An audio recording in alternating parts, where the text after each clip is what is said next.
नमस्कार, आप देख रहे हैं उत्तर प्रदेश उत्तराखंड का सबसे भरोसेमंद news channel India news Uttar Pradesh Uttarakhand और मैं हूं आपके साथ सचिन दुबे।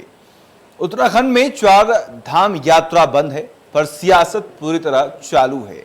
4 धाम यात्रा शुरू करने को लेकर कांग्रेस धरना देकर यात्रा शुरू करने की मांग कर रही है। एक तरफ कांग्रेस के प्रदेश अध्यक्ष गणेश कोदियाल के नेतृत्व में कांग्रेसियों ने विधानसभा के गेट पर धरना देकर सत्याग्रह किया। कांग्रेस की मांग है कि कई लोगों की रोजी रोटी 4 धाम यात्रा से जुड़ी हुई है, ऐसे में सरकार को गंभीर होने की जरूरत है। पर इधर बीजेपी का यह कहना है कि सरकार 4 धाम यात्रा को लेकर गंभीर है और कोर्ट के दिशा निर्देशों का सरकार पालन कर रही है और सरकार हाईकोर्ट के दिशा निर्देशों के तहत यात्रा शुरू करने की कवायद कर रही है। पर इन सबसे इतर आम आदमी पार्टी ने बीजेपी और कांग्रेस दोनों पर सवाल खड़े कर दिए हैं। आप नेता कर्नल अजय कोठियाल का यह कहना है कि यात्रा को लेकर बस 1 महीने का समय बचा है। कांग्रेस अब तक चुप रही और 1 महीने जब बचा है तो राजनीति कर रही है।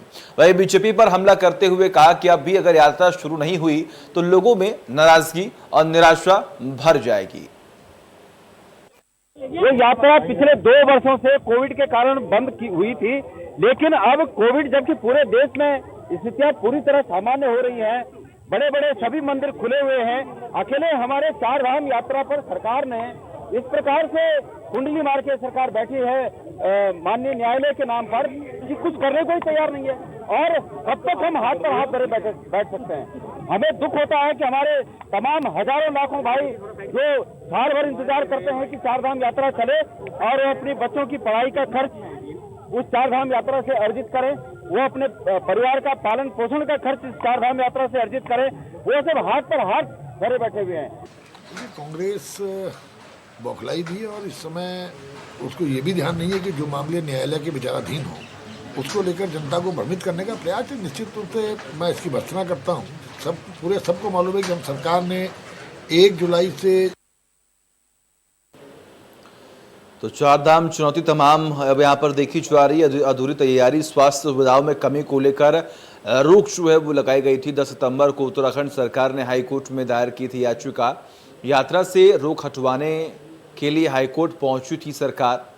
16 सितंबर को मामले की अगली सुनवाई होगी। 4 धाम यात्रा शुरू करने को लेकर तीर्थ पुरोहित कर रहे आंदोलन, व्यापारी संगठन यात्रा शुरू करने की गुहार लगा रहे हैं। अक्टूबर नवंबर में शीतकालीन के लिए बंद हो जाएंगे कपाट और इस साल अप्रैल मई में खुले थे 4 धामों के कपाट। आपको ये भी जानकारी दें कि तीर्थ यात्रियों को दर्शन की नहीं दी गई थी अनुमति, क्योंकि लगातार संक्रमितों की संख्या में बड़ा उछाल देखने को मिल रहा था। यात्रा से रोक हटवाने हाईकोर्ट सरकार पहुंच चुकी थी। 16 सितंबर को मामले की अगली सुनवाई होनी है। तो आप देख पा रहे हैं किस तरीके से तमाम कांग्रेस के जो कार्यकर्ता हैं वो 4 धाम यात्रा शुरू करने को लेकर जमकर विरोध कर रहे हैं। जून 2021 में हाईकोर्ट ने यात्रा पर रोक लगा दी थी। अधूरी तैयारी, स्वास्थ्य सुविधाओं में कमी को लेकर रोक लगाई थी। 10 सितंबर को उत्तराखंड सरकार ने हाईकोर्ट में ये याचिका दायर की थी। यात्रा से रोक हटवाने के लिए सरकार हाईकोर्ट पहुंची थी। 16 सितंबर को मामले की अगली सुनवाई होगी। तो ये जो अहम जानकारी है विशेष तौर पर 4 धाम को लेकर वो हम आपको बता रहे हैं कि 4 धाम यात्रा शुरू करने को लेकर अब सियासत जो है वो भी चरम पर है। तमाम बड़े सवाल हैं कि आखिर क्यों 4 धाम यात्रा को लेकर राजनीति हो रही है, क्यों सियासी पारा इतना हाई हो चुका है कि लगातार अब एक दूसरे पर तमाम आरोप लगाए जा रहे हैं। हमारे साथ विशेष पैनल जुड़ा हुआ है। सबसे पहले मैं उनका तारुफ आपसे करा दूं।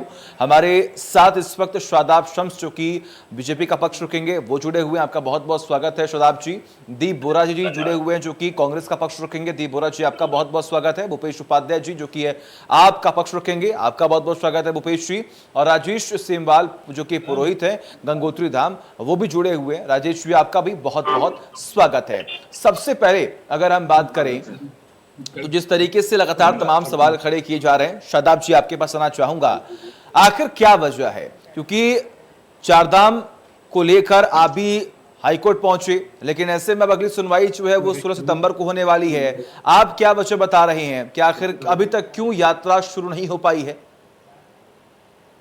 सबसे पहले तो प्रदेश के अंदर जो कांग्रेस नाटक कर रही है, चुनावी ड्रामा, उत्तराखंड की जनता इस चुनावी ड्रामे को जानती है। भारतीय जनता पार्टी की सरकार थी, जब उच्च न्यायालय ने, जब सरकार तैयारी के साथ वहां गई और सरकार ने बताया कि हमने हर डिस्ट्रिक्ट वाइज एक आईएएस अपॉइंट किया है और तमाम एसओपीज, नई एसओपीज के साथ हमने निवेदन किया था कि माननीय न्यायालय चारधाम यात्रा को अनुमति दे।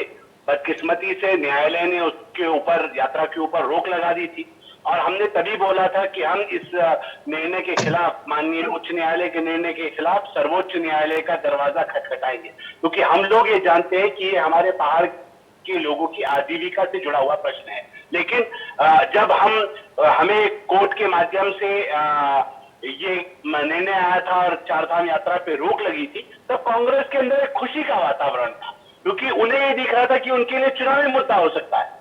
उनको अगर अपने पहाड़ के लोगों की चिंता होती तो डायरेक्ट इनडायरेक्ट वे में जिन लोगों ने वहां जाके हर्डल्स क्रिएट करने का काम किया, रोड़े अटकाने का काम किया, कांग्रेस वो काम न कराती। अपने लोगों से जो पीछे बैठ के एक शातिर खिलाड़ी की तरह कांग्रेस इसमें खेली है, मैं ये कह सकता हूँ उत्तराखंड की जनता ने सब देखा है। हम सर्वोच्च न्यायालय गए, सर्वोच्च न्यायालय ने दोबारा माननीय उच्च न्यायालय को कहा कि आप इसे दोबारा देखें विषय को। हम माननीय मुख्यमंत्री पुष्कर सिंह धामी ने ये कहा कि हम नई एसओपीज के साथ और अपनी मजबूत तैयारियों के साथ माननीय न्यायालय के सामने अपना पक्ष रखेंगे। हम कोविड गाइडलाइन को पूरी तरह से फॉलो करेंगे और हमें उम्मीद है कि जो अब जजमेंट आएगा माननीय न्यायालय की तरफ से, उसमें यात्रा सुचारू रूप से प्रारंभ होगा। शहजाद जी, ठीक है, ठीक है, मैं अपनी बात को समाप्त कर रहा हूँ। देखिए समय की बहुत कमी है हमारे पास, मेरे पास और भी गेस्ट है, उनके पास मुझे जाना है। शहजाद जी प्लीज जल्दी से। एक शेर मुझे याद आता है कि वादा वो कर गए थे मिलने का 5वें दिन का, कहीं से सुन लिया होगा कि दुनिया 4 दिन की है। ठीक है, इन्हें पता चल गया कांग्रेस के नेताओं को ये तो काम होने जा रहा है, चारधाम यात्रा सुचारू रूप से खुल जाएगी। ठीक है दीप बोरा जी, ठीक है, ठीक है दीप बोरा जी, दीप बोरा जी, आखिर जब ये बात साफ हो गई है कि समस्याएं हैं, अब इंतजाम नहीं है, संक्रमितों की संख्या में एक बड़ा उछाल देखने को मिला था, हालांकि अब कम हो रहे हैं, लेकिन जब सही समय होगा, जब तमाम व्यवस्थाएं होंगी तो चारधाम यात्रा को खोल दिया जाएगा। लेकिन ऐसे में इतनी जल्दीबाजी क्यों कर रही कांग्रेस? आखिर क्या जरूरत है लोगों को नीचे जमीन पर उतार कर जमकर विरोध करने की? देखिए, बड़ी ही विकट परिस्थिति भाजपा के लोगों ने और इनके प्रवक्ताओं ने जनता के लिए प्रकट करी है सामने। आप देखिए आज इनके कुछ नहीं है कहने को, ये नहीं बता पा रहे कि हम कैसे पैरवी करेंगे कोर्ट में कि हाँ क्या आजीविका लोगों के लिए। जो पंडा समाज आज भी पूरा बिल्कुल नाराज होकर बैठा हुआ है और तुम यात्रा भी नहीं खोल पा रहे हो। लेकिन बड़ी बड़ी बात कांग्रेस के ऊपर आरोप लगाना, इनको कब इन पे बुद्धि आएगी कि सरकार तुम्हारी है, तुमने सब कुछ करना है, तुमने ही कोर्ट में पैरवी करनी है। तुम्हारे बड़े बड़े नेता कहते थे देवस्थानम बोर्ड को भंग नहीं होगा, आना पड़ा ना जमीन में, इनके मुख्यमंत्री और इनके मंत्रियों को वार्ता करनी पड़ी। ऐसे ही इन्होंने पहले पैरवी कर ली होती देवस्थानम बोर्ड की तो ये हाल नहीं होता। आज पैरवी इनके नेता नहीं कर पाए, इनके माननीय मंत्री जी, इनके पास भी कोई शब्द नहीं है कांग्रेस को बरगलाने और गलगलाने के अलावा। ये बता रहे कि हम कैसे पैरवी करेंगे कि जो आजीविका हमारी दिन पर दिन खत्म होती जा रही है वो कैसे शुरू हो।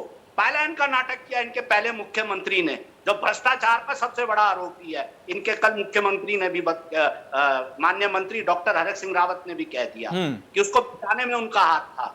आप बताइए, जब ऐसे मुख्यमंत्री बनेंगे, ऐसे तो ये लोगों की बात सुनेंगे? ठीक है दीप बोरा जी, ठीक है दीप बोरा जी, आऊंगा मैं आपके पास, ठीक है राजेश जी, ठीक है दीप बोरा जी, आऊंगा मैं आपके पास, देखिए समय की बहुत कमी है, पॉइंट टू पॉइंट आगे बढ़ेंगे, मेरे साथ और भी गेस्ट जुड़े हुए हैं। राजेश जी, आपको क्या लगता है, क्या जल्द से जल्द चारधाम यात्रा शुरू करनी चाहिए या फिर जब तमाम व्यवस्थाएं हो जाएं तब इसकी शुरुआत होनी चाहिए?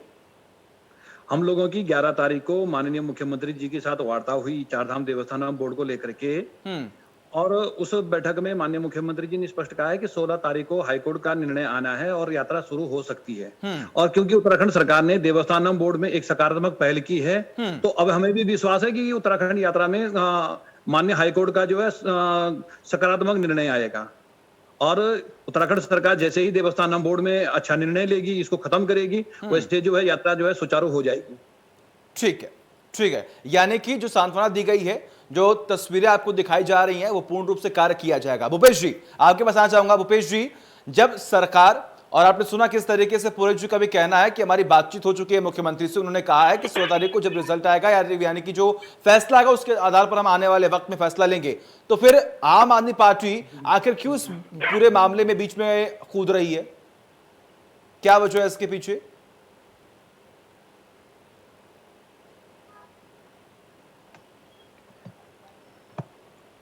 भूपेश जी, आपकी आवाज नहीं पहुंच रही है। आप अपनी ऑडियो को अनम्यूट करेंगे, तब आपकी आवाज यहां तक पहुंचेगी। आप मुझे सुन पा रहे हैं? जी जी जी, बोलिए, अपनी बात आप मुझे रखिए। सुन पा रहे हैं? ठीक है, देखिए भाजपा और कांग्रेस जो प्रदेश राजनीति कर रही है, वो मुख्य तौर पे वोट की राजनीति कर रहे हैं और चुनाव बिल्कुल सामने रखा है। अपने वोटरों को रिझाने के लिए, जनता को फंसाने के लिए, बरगलाने के लिए इस तरह का प्रपंच ये लोग रच रहे हैं। आम आदमी पार्टी जनता के सरोकारों की राजनीति कर रही है और आम आदमी पार्टी का जो हमारा जो फेस है, मुख्यमंत्री का जो चेहरा है, फैसल कोठियाल, आप उनको जानते हैं, वो तो खुद ही देव सरोकारों से जुड़े व्यक्ति हैं।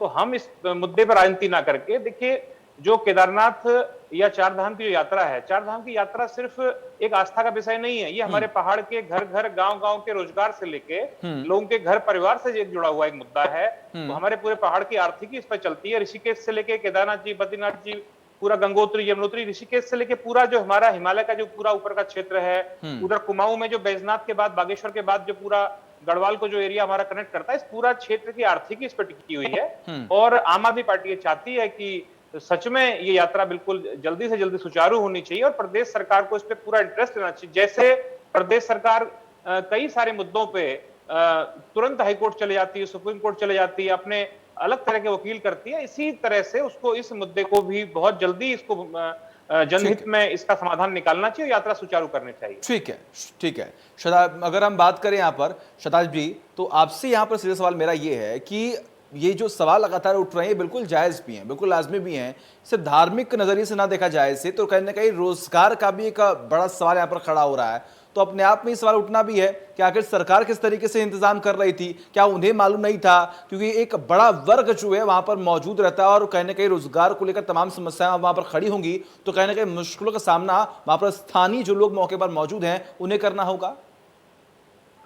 बिल्कुल, तभी हम लोग गए ना, इसीलिए मैंने कहा कि जैसे ही हाईकोर्ट का निर्णय हमारे अगेंस्ट आया, हम तुरंत सुप्रीम कोर्ट गए और हमने कहा कि हमारी पहाड़ की आजीविका से जुड़ा हुआ प्रश्न है। यात्रा तो धार्मिक यात्रा है, लेकिन हमारे लोगों की तो रोजी रोटी जुड़ी है साहब उससे। लोग, हमारे बच्चे भूख से मर जाएंगे, हमारे बच्चों की मुसली वाला क्यों छीन रहे हैं? हमने यही कहा और तभी माननीय सुप्रीम कोर्ट ने माननीय हाईकोर्ट को ये वापस मामला भेजा कि आपको इसमें दोबारा पुनर्विचार करना चाहिए। और हमें पूर्ण विश्वास है कि इस बार माननीय न्यायालय से हमें इंसाफ मिलेगा और ये यात्रा जो हमारी आजीविका से जुड़ी हुई है, पहाड़ के लोगों के जीवन से जुड़ा हुआ है, उनके रोजगार से जुड़ा हुआ विषय है, उसमें माननीय न्यायालय हमें राहत देंगे और ये यात्रा सुचारू रूप से प्रारंभ हो जाएगी। अभी मैं आम आदमी पार्टी को सुन रहा था, वो बता रहे हैं अपने आप को, हम तो बड़े अध्यात्म हैं, आध्यात्मिक लोग हैं। कौन सी आध्यात्मिक राजधानी बनाने की बात कर रहे हैं आप? शाहीन बाग वालों की या जो ताहिर अली जी बना रहे थे उनकी? कमाल कर दिया। मां नंदा देवी के ऊपर प्रश्न चिन्ह उठाते हो और उनकी तुलना आप गाजीपुर कूड़े के ढेर से करते हो। आपके प्रवक्ता उत्तराखंड में कुत्तों की तुलना उत्तराखंड के लोगों से करते हैं। आपको हिम्मत कैसे हुई ये बात कहने की भी? आप कहां से चिंतक हो गए उत्तराखंडियों? ठीक है भूपेश जी जवाब दीजिए। ठीक है शम्स जी, आऊंगा मैं आपके पास। शम्स जी ठीक है, देखिए शुरुआत में मैंने कहा था पॉइंट टू पॉइंट आगे बढ़ेंगे। शम्स जी ठीक है, शम्स जी ठीक है, भूपेश जी जवाब दीजिए, रिएक्शन दीजिए। ठीक है भूपेश जी। जी बिल्कुल, उन्होंने कहा है शम्स जी, जो कि बीजेपी का पक्ष यहाँ पर रख रहे हैं, उन्होंने कहा है कि आप उत्तराखंड को कौन सी आध्यात्मिक राजधानी यहाँ पर बनाने की कोशिश कर रहे हैं, वो जो दिल्ली में आपने शाहीन बाग में बनाया। देखिए ऐसा है, मैं साहब की जो परेशानी है, जो शम्स जिस भाषा में बात कर रहे हैं, जिस तरह से वो बहस करना चाह रहे हैं, मुझको ना तो उस भाषा में बात करनी है, ना मुझे उनसे बहस करनी है। असल में ये जो शम्स जी खींच रहे हैं, ये इनकी हताशा है, ये इनकी निराशा है। आम आदमी पार्टी ने कहा है कि हम उत्तराखंड की आध्यात्मिक राजधानी इस प्रदेश को बनाएंगे। हम भोले का फौजी हम भोले का फौजी लेके हम भोले का फौजी। मैंने आपकी बात ठीक है शमशी ठीक है मैंने आपकी बात बहुत शालीनता से सुनी, आपने मेरी बात सुनी है। मैंने आपकी बात में बीच में आपको दी बोरा जी अब कांग्रेस क्या करने वाली है? दी बोरा जी मैंने आपकी बात सुनी, मेरी सुन लीजिए बात आप। ठीक है भूपेश जी माफ कीजिएगा, समय की बहुत कमी है। दी बोरा जी एक रिएक्शन जी, कांग्रेस अब क्या करने वाली है? सबसे पहले तो अगर हमारी सरकार बनती है 2022 में, हम ये देवस्थानम बोर्ड को भंग करेंगे। ये पार्टी की गाइडलाइन है, सबसे पहले पहली कैबिनेट। दूसरी बात, आप लोग या सत्ताधारी ये कहते हैं कि हम जनता की आवाज नहीं उठाते। जब हम जनता की आवाज सड़कों पे उठाते हैं तो हमारे मित्रों को, विपक्षी मित्रों को करंट लग जाता है, इनके पेट में गुलगुले मचते हैं। स्टडी करके आओ, आपने स्टडी नहीं की, आप चार धाम पे डिस्कशन कर रहे हैं, आप देवस्थानम बोर्ड बीच में डाल रहे हैं।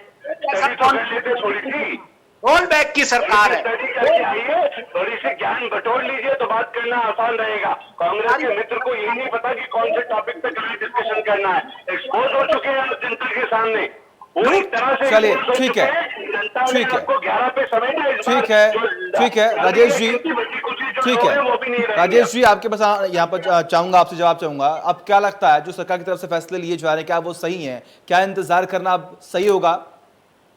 अभी तो 16 तारीख परसों आने वाली है। 16 तारीख के लिए माननीय मुख्यमंत्री जी ने बहुत आश्वस्त किया है कि 16 तारीख को माननीय हाईकोर्ट का निर्णय पक्ष में आएगा। और ये जो चारधाम यात्रा है, ये जो है न कई लाखों लोगों की आजीविका से जुड़ा हुआ प्रश्न है। लेकिन हम पहले भी कह चुके हैं, उत्तराखंड सरकार के द्वारा जो ये देवस्थानम बोर्ड जबरदस्ती त्रिवेंद्र सिंह रावत जी के द्वारा जो जबरदस्ती देवस्थानम बोर्ड थोपा गया, उसी का परिणाम है कि 2 सालों से यात्रा बंद पड़ी हुई है। और हम आज भी कह रहे हैं उत्तराखंड सरकार को, यदि उत्तराखंड में बहुत कुछ करना है, बहुत अच्छा करना है, तो देवस्थानम बोर्ड भंग करना पड़ेगा। ठीक है, आप सभी का बहुत बहुत शुक्रिया अपना कीमती वक्त देने के लिए, और डिबेट में आपने अपनी बात रखी। बहुत बहुत शुक्रिया आप सभी का। तो सुना आपने किस तरीके से तमाम बड़े सवाल खड़े किए, लेकिन हालांकि आने वाला वक्त बताएगा कि आखिर कब तक चारधाम यात्रा शुरू की जा रही है। एक ब्रेक।